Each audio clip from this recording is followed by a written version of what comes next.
মই ঢকুৱাখানাৰ কাৰেঙৰ পৰা আহি আছো মোক লৰা ছোৱালীবিলাকে খুদি আছে দাদা পুলিচৰ এডমিট কাৰ্ড কেতিয়া আহিব মই কিমান দিন পালো 2টা বছৰ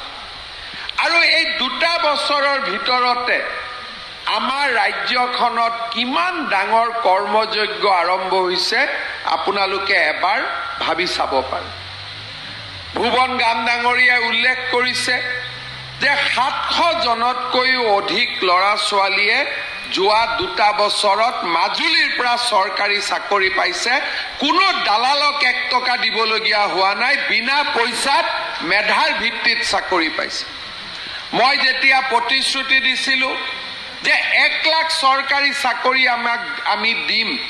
মোক দলৰ ভিতৰতো বহুতে কৈছিলে যে এনেকুৱা প্ৰতিশ্ৰুতি কিয় দিব লাগে পিছত গৈ দলটো বিপদত পৰিব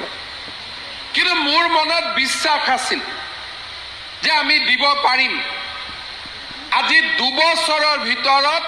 আমি ৯৬,০০০ লৰাক ছোৱালীক আমি চাকৰি দিলো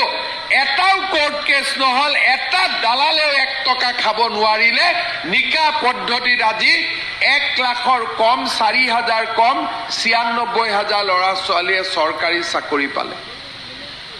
মোক এছেম্বলি থুদে 1 লাখ কেতিয়া হ'ব মই আৰু 4,০০০ চাকৰিটো 2 মাহ 3 মাহত হৈ যাব কিন্তু 1 লাখতো আমি শেষ কৰিব খোজা নাই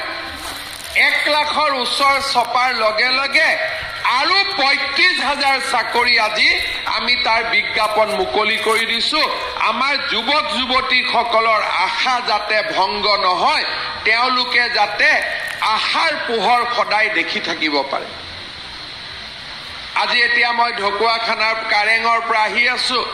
মোক লৰা ছোৱালীবিলাকে খুদি আছে দাদা পুলিচৰ এডমিট কাৰ্ড কেতিয়া আহিব